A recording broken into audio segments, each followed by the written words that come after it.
शेतकरी भावांनो, सध्या पीक विम्याच्या अशा तारखा जाहीर व्हायल्यात, वेगवेगळ्या प्रकारच्या जाहीर व्हायल्यात.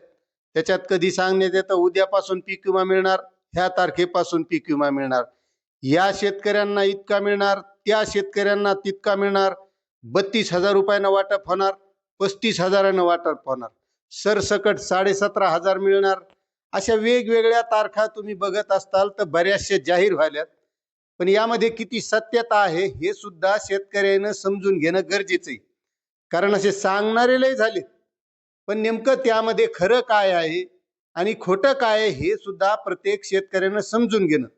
आणि ह्या अशा ज्या तारखा सांगितल्या जातात, इतका पीक विमा येणार आहे हे सांगितलं जात आहे, आणि या माध्यमातून जो काही आपला शेतकरी वर्ग आहे तो गोंधळून जातो की खरंच आला का काय, आणि मग लगेच शेतकरी वर्ग ते बघत बसतो आणि शेवटी काहीच नसतं. आता अशा बऱ्याच आतापर्यंत तारखा जाहीर झाल्यात, पण ह्या उगीच तारखा जाहीर होत नसतात. याचं एक वेळापत्रक ठरलेलं आहे, त्याचं एक पीक कॅलेंडर आहे, आणि हेच प्रत्येक शेतकऱ्यानं समजून घेणं गरजेचं आहे. कारण हे समजल्यानंतर तुम्हाला अशा ज्या काही गोष्टी नुसत्या ऐकायला मिळतात की या तारखेला आणि त्या तारखेला आणि इतका विमा आणि तितका विमा, तर हे ऐकत बसण्याची गरज नाही. आणि त्याचबद्दलची सविस्तर आणि खरी माहिती तुम्हाला आजच्या व्हिडिओमधून मी देणार आहे. तत्पूर्वी आपली एक छोटीशी विनंती आहे, तुम्ही जर आपल्या चॅनलवर नवीन असाल तर चॅनलला सबस्क्राईब करा, व्हिडिओला लाईक करा, आणि जास्तीत जास्त शेतकऱ्यांना ही माहिती शेअर करा, कारण त्यांचा गोंधळ निघून जाणं गरजेचं आहे.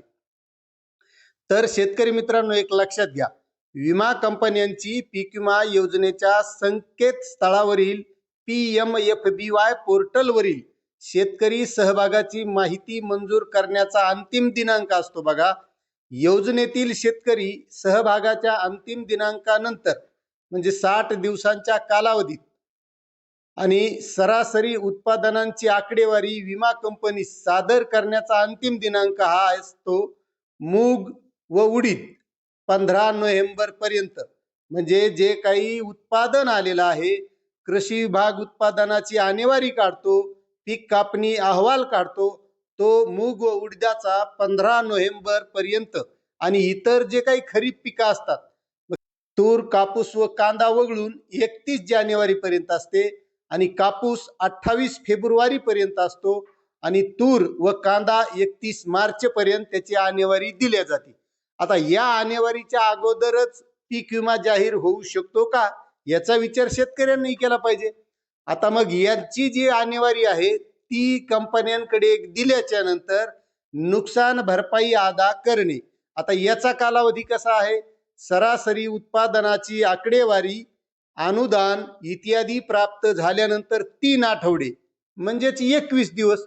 आता सरासरी उत्पादनांची आकडेवारी म्हणजे जो काही उंबरठा उत्पादन पिकांचा अहवाल आलेला आहे आणेवारीचा, तो अहवाल, आणि अनुदान प्राप्त झाल्यानंतर म्हणजे शासनाचा जो काही हिस्सा असेल पीक विम्याचा, तो हिस्सा दिल्याच्या नंतर 3 आठवड्याच्या नंतर मग याचा जो काही पीक विमा आहे तो जाहीर होत असतो.